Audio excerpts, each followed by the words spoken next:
Look at that crack in the frame right there.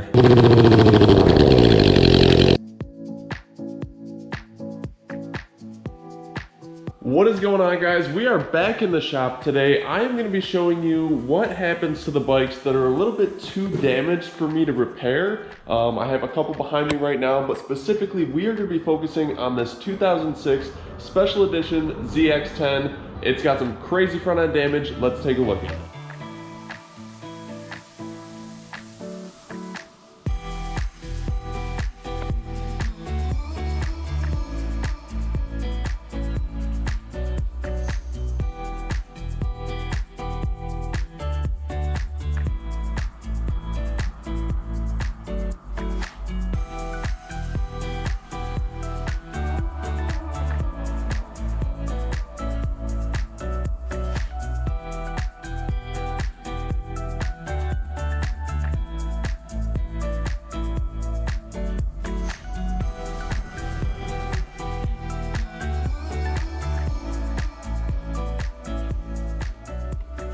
So as you guys can see, this bike has some crazy damage done to it. I'll put a picture right here in the video of the bike when it was actually at the scene of the accident. The guy that originally brought the bike to me was the owner of the bike, and he said that he was at a bike club meeting, and one of the guys from the bike club that he's in wanted to ride the bike. So he's like, hey man, take it out, enjoy it, bring it back in a little bit. And then he gets a call that the bike was wrecked. He shows up, the bike smashed into this rock wall, and essentially the bike's totaled. I don't think he had insurance on it. If anything, it was just liability, so he wasn't able to take it through insurance. So then he brought the bike to me, wanted to get a damage repair estimate. Some of the damage to the front of this bike is very extensive. I mean, just looking at the top triple, how it snapped off from the steering stem alone, makes me believe that there's possibly some frame damage to this. So essentially the quote that I gave him for repairs was way more than the bike was even worth. So what he ended up doing was he ended up just signing the title over to me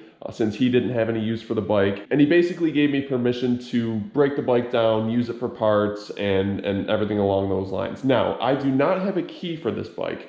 What we're gonna have to do, I have not heard this bike run. This thing's been sitting in my shop for like 2 years now. So we're gonna have to bypass the ignition, see if we can get this engine started. There's still oil in it. The front end's really messed up. The radiator's leaking. I don't think there's any coolant in the bike. So the first thing I'm gonna do before I start stripping this thing down for parts is to see if we can bypass this ignition, get the bike cranked over, and see if we can get this thing to run. If it runs, then that's really good, and then we can start stripping this bike down. I don't even know how many miles are on the bike. There's a broken gauge cluster. But anyways, we're gonna strip this thing down after we get this bike to run. But first things first, we need to fire this bike up. All right, guys, so we have our jump pack right here. I've got the positive and negative hooked up to the battery terminals. Now, this essentially is going to act as the key for the bike. So I'm gonna turn this on and we'll see if this thing does anything. No, there we go, okay. So gauge cluster just actuated. Looks like it says 15,452 miles. I did not hear the fuel pump prime, so that is an issue. I'll see if I can get the bike to crank though. Let's try that out real quick. Okay, so it cranks. We're not getting anything because that fuel pump's not priming. We're not getting fuel. I'm gonna dive into this a little bit more, see if I can do some stuff off camera and see if we can get this thing fired up.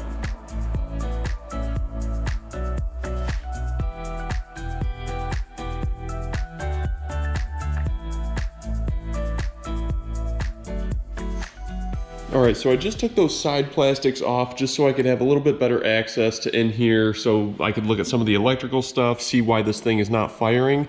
Look at this, guys. That is what's left of a header. It should be nice round like this, but that thing is just so squished and pancaked. Just the front end damage of this. You can see how pushed back this radiator is. Small little crack in the radiator right there where you could see some remnants of some coolant that came out. That is crazy how much damage is in there. You can see the backside of the radiator. Just so pancaked in there. Another thing on the front, guys, check out all of this extra wiring from all these aftermarket LED lights that were on this bike. We've got like just 6 cables of, little wires that come for the LEDs. They were all lined up in the front of this, the V part of the front cowl, which is actually kind of cool. They did a really good job, but just a lot of extra wiring and stuff. We got all these positive and negative wires just all throughout the bike, on the front, back, and the sides. A lot of aftermarket parts on these. And check this out. We've got LED strips on the inside of the front wheel, so they light up the wheel while you spin. But I was wondering like how the wires don't get tangled up in the rim. I'll show you guys on the back right here. Same thing on the back. We've got these LED strips on the rim. There's like a plate right here, and we've got the RGB wires touch contact with this plate, so you can change the color of your wheel while it's spinning, which is a really cool concept, really neat design. I can't even imagine what something like this costs. If you guys know how much this costs for this wheel kit, let me know in the comments below.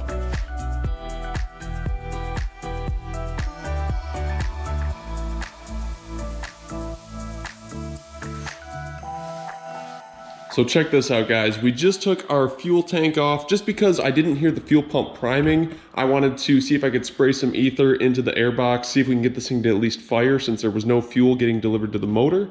As I got down here, took the gas tank off, took the air box lid off, look at this right here. This was something that was not seen with the fuel tank on. Obviously, now that that's off, we can tell that this bike is completely wrecked because of this gigantic crack right here in the frame.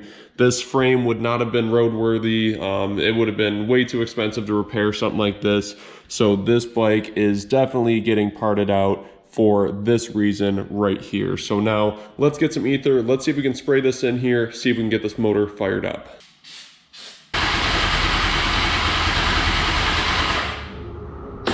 I think what I'm gonna do is I'm gonna take the exhaust off just because the exhaust was so pancaked. I don't think there's enough airflow going through.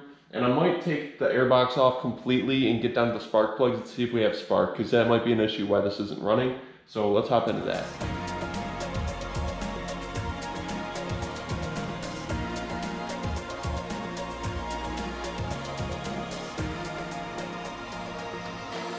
So we're down in here to the coil packs. So we've got 1, 2, 3, 4 coil packs. I just unplugged this one and I was getting ready to take it out. Sometimes they can be a pain in the ass to get out. Now I'm gonna show you guys a trick to get these out super easy, the zip tie trick. So take a zip tie, loop it around to itself, loop it around this end of the coil pack, and then just pull straight up. There we go, so that popped it out. Now we can take that out. Now we can remove our spark plug, and then we'll touch this to some metal and see if we're getting any spark. All right, so I got that spark plug loosened. We'll take our magnet, fish that spark plug out, and it actually looks pretty clean. It's pretty dry. There's no moisture, there's no gas on this or anything, so we're definitely having a fuel delivery issue on this. So I've got that spark plug touching a ground point on the frame, and I'm gonna try and get this cranked over. And we do not have spark. So it looks like that's the issue why this bike is not running.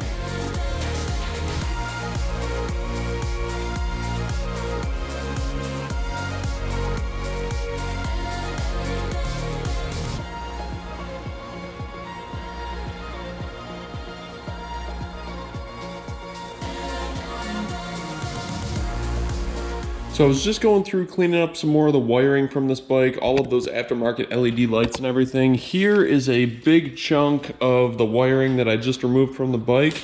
And in the bulk of the back of the bike right here, had all these wires coming up. Look at this. Look at this big old mess of wires. So this is the tail fairing for the bike right here. And there's actually a circuit board that's like silicone adhesive to the underside of here. And I'm assuming this was probably like the main board for like the wheel kits for the bike and maybe some other LED accessories. Might be hard to see right there, but right in there it says Future Kit. So I'm not sure what brand of like LEDs this is. I'm sure it had to be expensive, but Future Kit right there. I'm gonna see if I can look up online. Maybe I can see if I can find the LED wheel kit. I'll post a price for this, but if you guys know how much this costs, be sure to let me know in the comments below, because this looks like way too complicated for me to install. I would not want to do something like that on this bike. Okay, so back to the runnability on this bike. Now, I did try to bypass the ignition, but I believe this bike might have something in the ignition that also has to be like actuated with the key. So I don't think I'm able to bypass the ignition on this bike. And that's more for like a theft deterrent thing. And I'm not gonna show you guys like how I tried to have the bike crank. I mean, it didn't work anyways. So I believe I actually do need the key for the ignition. So what I'm gonna do is I'm actually gonna take the ignition to a locksmith locally. I think it's gonna be like $100 for an ignition for this bike. And then in the meantime, I'm gonna strip this bike down a little bit more and take off some of the parts that aren't necessary for the runnability, and I'm gonna get those labeled and listed on eBay.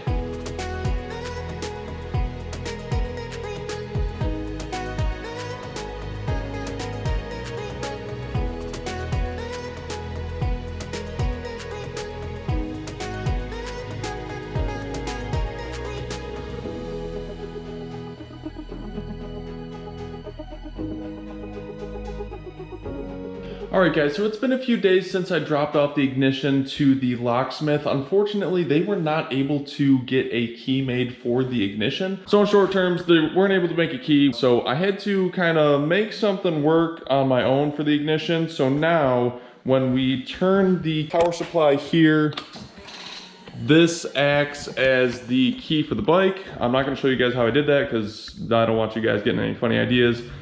So basically I got the exhaust off the bike now. You just saw that. Look at how smushed in these headers were.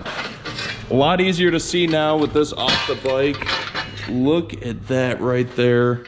Just totally flat. Even if I got this bike running, there was not going to be any air flowing through that. So we basically have the headers off the bike right now. Now I'm gonna see if I can crank this and see if we can at least get the bike to run. If we can get the bike to run, then that is good because we know we have a running motor. I can get a decent amount more money for the motor if we know that it's running. So let's turn it on and see if we can get it to start. So right there we have the ignition on. We have power. Let's see if we can crank this thing and turn it over.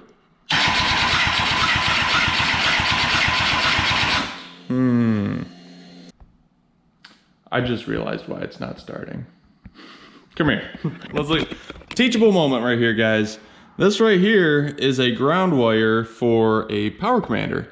In order for the power commander to send signal to all the inner workings in there, this ground has to be grounded out. So let me attach that real quick. And now we have that ground wire attached. Now, if I turn the key, we have some things happening here. That's a very common mistake. I've done that before. I'm probably gonna do it again. Now let's try and start this bike now.